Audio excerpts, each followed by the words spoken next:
নমস্কার, আমি মৌসুমি পুরুলিয়া থেকে। এই আমার বাড়ি। আজ আবার একটা নতুন ব্লগ নিয়ে আপনাদের সামনে উপস্থিত হচ্ছি।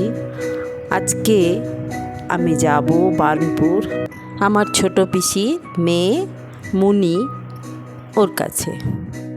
বার্নপুরে আমার ছোট পিসিরও বাড়ি ছিল।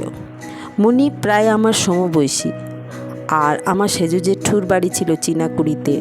ওখানে বুনি ও মিঠু, সেজো জেঠুর সেজো মেয়ে আর ছোট মেয়ে, ওরাও আমার কাছাকাছি বয়স। আর এদিকে আসানসোলে থাকতো আমার মেজো পিসি, ওর মেয়ে সমু।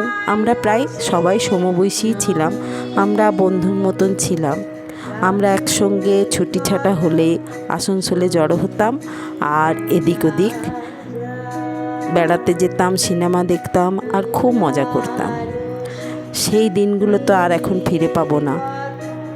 তাই আবার নতুন করে এখন একটু আনন্দ করার জন্য মনুর বাড়ি চললাম, একটু সময় বার করে। এখন আমি রঘুনাথপুরের ওপর দিয়ে যাচ্ছি। এই রঘুনাথপুর কলেজের পাশ দিয়ে আমার গাড়ি ছুটে চলেছে। রঘুনাথপুর কলেজটাও খুব সুন্দর, গাছে গাছে ভরা, সবুজ হয়ে আছে চারিদিকটা। আর মাঝে মাঝে ফাঁক দিয়ে দিয়ে জয়চণ্ডী পাহাড়কেও একটু একটু দেখা যাচ্ছে ওই যে দূরে। মনটা বেশ আনন্দেই আছে। একটু পরেই পৌঁছে যাব সেই ছোটোবেলায়। মনুর সঙ্গে দেখা হলেই তো হাসির রোল পড়ে যাবে আমাদের।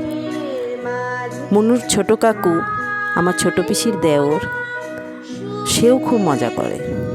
দুর্গাপুজোর সময় আমরা মিলিত হই। আমাদের দেশের বাড়ি বালিজুড়ি, দুবরাজপুরের কাছে একটা ছোট্ট গ্রাম, সেখানেও আমরা খুব আনন্দ করি। কিন্তু রাজু কাকু পূজারি, তাই পুজোতে ব্যস্ত থাকে, ওখানে খুব একটা গল্প করার সুযোগ হয় না। এই মনুর বাড়ি প্রায় পৌঁছে গেলাম। এলাম, খুব ভালো লাগছে, এসেছিস, দারুণ মজা লাগছে। শুধু হাসতে এলাম তোর বাড়ি। আর হাসাটা রেখে দে, ছোট বাড়িতে বাকি আছে। হ্যাঁ, একটু একটু করে বাড়ি বাড়বে, হাসি মুখটা বাড়বে। চা বনছে মুনির মেয়ে তিতির। তিতিন চা করছে। তুই মুখটা ঘুরাচ্ছিস আর সামনে। তুই ভালো জামা পরে আছিস, আমরা ভালো জামা পরে নেই। আমি স্যান্ডো গেঞ্জি। তোর এটাই আছে। রাজু কাকুর ছেলে বাবিন ও শুভ, ওরাও খুব মজা করছে, ওদের বয়সটা আনন্দ করারই। পরের দিন ভোরবেলা মনোর ব্যালকনি থেকে বার্নপুর শহরটার একটু ছবি নিয়ে নিলাম। কত বাড়ি হয়ে গেছে।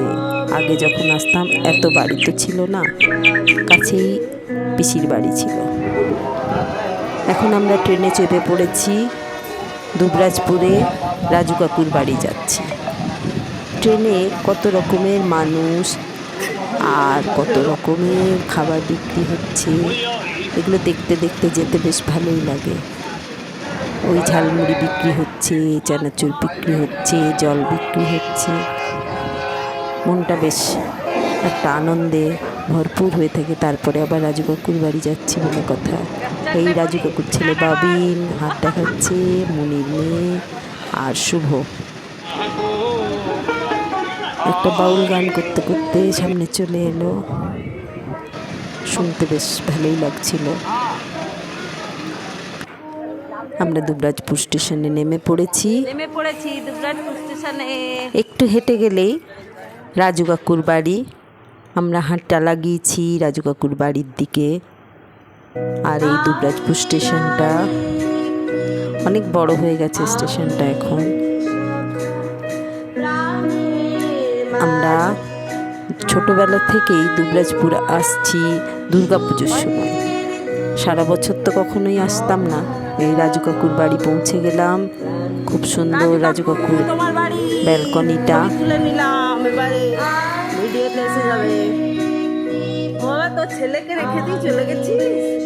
রাজু কাকুর ছেলে বাবিন ওর কুকুরকে আদর করছে।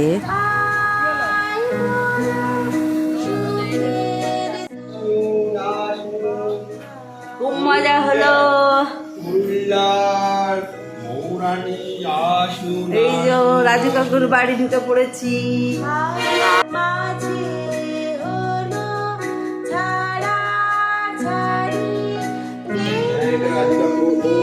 ঠাকুর বাড়িটা পাঠিয়ে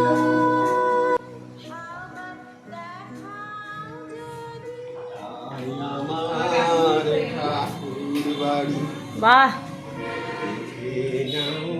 তাড়াতাড়ি এইটা আমার ঠাকুর বাহ, বাহ, বাহ, দারুণ দারুণ দারুণ।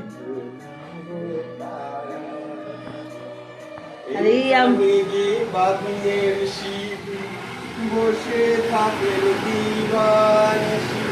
এই যে গীতটা তিন করি না তুলিলে তো পাবে না দেখা, দেখো দেখো দেখো।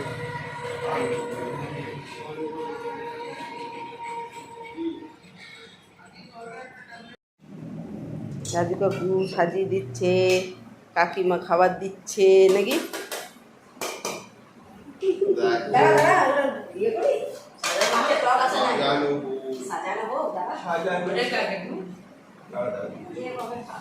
মনু খাবো খাবো করে বসে আছে, জলের সেই ভোজ বাড়িতে জল নিয়ে বসে থাকার মতন বসে আছে। শাক ভাত একটা কি তরকারি খেয়ে বলতে হবে, বস্তু শাকটাও খেয়ে বলতে হবে কি শাক, তবে রাজু কাকু ঘুরতে নিয়ে যাবে। আপাতত আমি আমার ব্লগটা এখানেই শেষ করছি। আবার ফিরে আসবো রাজু কাকুর বাড়িতে আমরা কি কি আনন্দ করলাম পরের ব্লগে। Tata, by.